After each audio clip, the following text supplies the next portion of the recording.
रतन टाटा तो चले गए, लेकिन उनकी कहानियां और किस्से रह गए हैं, जो आने वाली कई पीढ़ियों को बहुत कुछ सिखाते रहेंगी। ऐसे ही कुछ किस्से मैं भी आपको इस वीडियो में सुनाने जा रही हूँ। भारत के दिग्गज उद्योगपति रतन टाटा का पूरा नाम रतन नवल टाटा था। उनका जन्म 28 दिसंबर 1937 के दिन मुंबई शहर में हुआ था।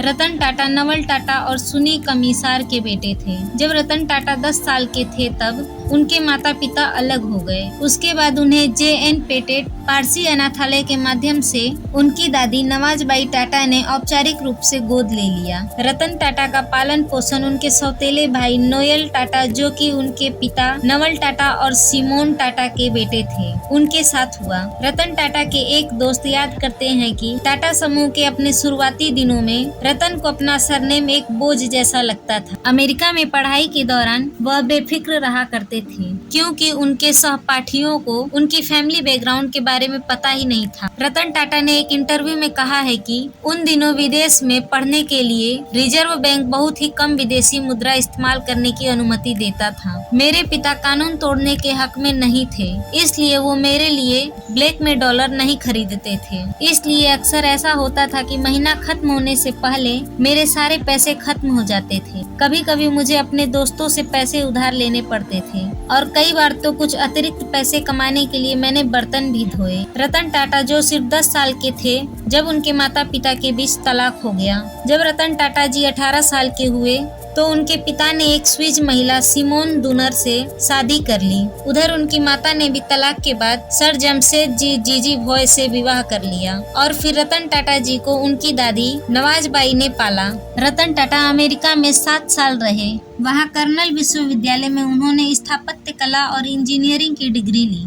लॉस एंजलिस में उनके पास एक अच्छी नौकरी और एक शानदार घर था, लेकिन उन्हें अपनी दादी और JRD के कहने पर बम्बई लौटना पड़ा। उनके साथ उनकी अमेरिकन गर्लफ्रेंड भी भारत आई, लेकिन वो यहाँ के जीवन से सामंजस्य नहीं बैठा सकी और वापस अमेरिका लौट गई। रतन टाटा इसीलिए आजीवन अविवाहित रहे। वैसे तो रतन टाटा जी की जिंदगी में 4 बार ऐसे मौके आए जब वह शादी के करीब पहुँचे, लेकिन शादी हो ही नहीं पाई।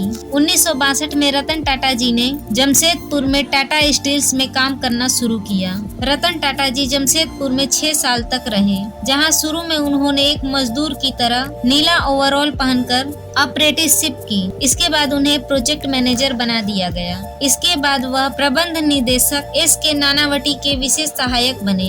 उनकी कड़ी मेहनत की ख्याति बम्बई तक पहुंची और JRD टाटा ने उन्हें बम्बई बुला लिया। इसके बाद उन्होंने ऑस्ट्रेलिया में 1 साल तक काम किया। JRD ने उन्हें अपनी बीमार कंपनियों सेंट्रल इंडिया मिल और नेल्को को सुधारने की जिम्मेदारी सौंपी। रतन टाटा जी के नेतृत्व में 3 सालों के अंदर नेल्को यानी कि नेशनल रेडियो एंड इलेक्ट्रॉनिक्स की काया पलट हो गई और उसने लाभ कमाना शुरू कर दिया। 1981 में JRD ने रतन टाटा को टाटा इंडस्ट्रीज का प्रमुख बना दिया। हालांकि इस कंपनी का टर्नओवर मात्र 60 लाख रुपए था, लेकिन इस जिम्मेदारी का महत्व इसलिए था क्योंकि इससे पहले JRD टाटा खुद सीधे तौर पर इस कंपनी का कामकाज देखते थे। उस जमाने के बिजनेस पत्रकार और रतन टाटा जी के दोस्त उन्हें एक मिलनसार, बिना नखरे वाले, सभ्य और दिलचस्प शख्स के तौर पे याद करते हैं। उनसे कोई भी मिल सकता था। वह अपना फोन खुद उठाया करते थे। अधिकांश भारतीय अरबपतियों की तुलना में रतन टाटा जी का जीवन शैली बहुत ही नियंत्रित और सादगी भरी थी। जब भी कोई उनके यहाँ जाता था तो वहाँ सेक्रेटरी की भीड़ नहीं हुआ करती थी। वहाँ कोई वर्दी पहने नौकर और दिखावा या आडंबर नहीं था। उनका घर उनकी साधारण सी जिंदगी को दर्शाता था। जब JRD 75 वर्ष के हुए तो इस बात की अटकलें लगाई जाने लगी कि उनका उत्तराधिकारी कौन होगा। JRD नानी पालखीवाला, रूसी मोदी, शाहरुख साहवाला और HN सेठना में से किसी एक को अपना उत्तराधिकारी बनाने के बारे में सोच रहे थे। खुद रतन टाटा का मानना था कि इस पद के लिए 2 प्रमुख दावेदार थे, एक पालखीवाला और दूसरे रूसी मोदी। 1991 में JRD ने 86 वर्ष की उम्र में अध्यक्ष पद को छोड़ा और इस मौके पर उन्होंने रतन टाटा का रुख किया। JRD का मानना था कि रतन टाटा के पक्ष में सबसे महत्वपूर्ण चीज थी उनका टाटा सरनेम होना। रतन टाटा जी के दोस्त नस्ली वाडिया और उनके सहायक शाहरुख साहवाला ने भी रतन टाटा के नाम की ही वकालत की थी। शुरुआत में रतन टाटा जी की व्यवसायिक समझ पर कई लोगों ने सवाल उठाए, लेकिन सन 2000 में उन्होंने अपने से 2 गुने बड़े ब्रिटिश टेटली समूह का अधिग्रहण करके सबको हैरान कर दिया। आज टाटा की ग्लोबल बेवरेजेस दुनिया की दूसरी सबसे बड़ी चाय कंपनी है। इसके बाद उन्होंने यूरोप की दूसरी सबसे बड़ी इस्पात निर्माता कंपनी कोरस को खरीद लिया।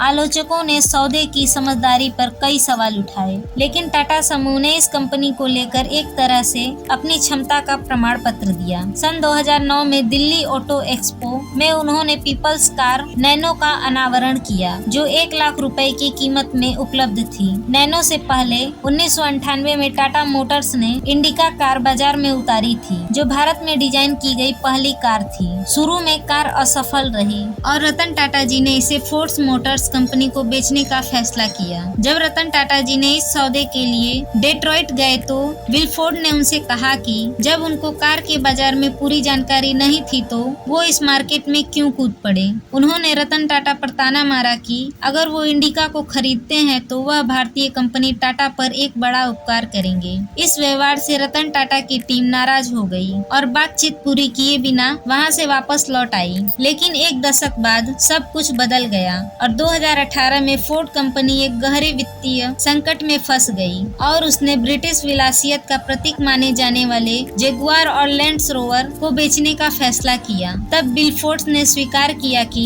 भारतीय कंपनी टाटा फोर्ड्स की लग्जरी कार खरीदकर उन पर बड़ा एहसान करेगी। रतन टाटा ने 2.3 अरब अमेरिकी डॉलर में इन दोनों नामचीन ब्रांड्स को अधिग्रहण किया। नीरा राडिया, तनिष्क और साइरस मिस्त्री के वक्त भी बहुत सारे विवाद रतन टाटा जी के साथ जुड़ गए। सन 2010 में रतन टाटा एक बड़े विवाद में फंसे जब लॉबिस्ट नीरा राडिया के साथ उनकी टेलीफोन बातचीत लीक हो गई। अक्टूबर 2020 में टाटा समूह के अपने ज्वेलरी ब्रांड तनिष्क द्वारा एक विज्ञापन को जल्दबाजी में वापस लिए जाने से भी रतन टाटा की काफी किरकिरी हुई। इस विज्ञापन में सभी धर्मों को बराबर मानने वाले एक समन्वित भारत का चित्रण किया गया था, लेकिन इस पर विज्ञापन को राइट विंग ट्रोल का खूब सामना करना पड़ा। आखिरकार तनिष्क को दबाव के चलते वो विज्ञापन वापस लेना पड़ा। कुछ लोगों का मानना था कि अगर जेआरडी जीवित होते तो वह इस तरह के दबाव में नहीं आते। रतन टाटा उस समय भी सवालों के घेरे में आए जब उन्होंने 24 अक्टूबर 2016 के दिन टाटा समूह के अध्यक्ष रहे साइरस मिस्त्री को सिर्फ 1 घंटे से भी कम समय के नोटिस पर बर्खास्त कर दिया। लेकिन इस सब के बावजूद रतन टाटा की गिनती हमेशा भारत के सबसे भरोसेमंद उद्योगपतियों में होती रही। जब भारत में कोविड महामारी फैली तो रतन टाटा ने तत्काल 500 करोड़ रुपए टाटा न्यास से और 1000 करोड़ रुपए टाटा कंपनियों के माध्यम से महामारी और लॉकडाउन के आर्थिक परिणामों से निपटने के लिए सरकार को दे दिए। खुद को गंभीर जोखिम में डालने वाले डॉक्टर्स और स्वास्थ्य कर्मियों के रहने के लिए उन्होंने अपने लग्जरी होटल्स के दरवाजे खोल दिए। वो रतन टाटा ही थे जिन्होंने कहा कि यह लोग मेरे होटल्स में रहेंगे। टाटा के पास एक विशालकाय ग्लोबल फुटप्रिंट भी है। वह जगुआर और लैंड रोवर का निर्माण करते हैं। टाटा कंसल्टेंसी सर्विसेज दुनिया की नामी सॉफ्टवेयर कंपनीज में से एक है और इन सबको बनाने में रतन टाटा की भूमिका को हमेशा याद रखा जाएगा। रतन टाटा कुत्तों के प्रति अपने प्रेम के लिए भी माने जाते हैं और हर कोई जानता है कि उनके होटल्स में टाटा ग्रुप्स के ताज ग्रुप के होटल्स में अगर कोई सड़क पर रहने वाला कुत्ता आकर शरण लेता है तो सबको हिदायत है कि उसे बिल्कुल उसी तरह से वेलकम किया जाए जैसे कि किसी मेहमान को किया जाता है। रतन टाटा जी आज हमारे बीच से भले ही जा चुके हैं, लेकिन वो हमारी यादों में जिंदा हैं और उनके किए गए काम आने वाली कई पीढ़ियों को हमेशा प्रेरणा देते रहेंगे कि शीर्ष पर होकर भी कैसे सादगी से जीवन जिया जाता है। रतन टाटा जी अपने नाम की पहचान थे और हर कोई शख्स उनसे झुक के मिलता था। उन्हें किसी से कोई खतरा नहीं था। उनको अपने देश में सीना तान कर चलने की आदत थी। उन्हें अपनी सुरक्षा के लिए कभी बॉडीगार्ड्स नहीं रखने पड़े। हमारी तरफ से सत नमन रतन टाटा जी।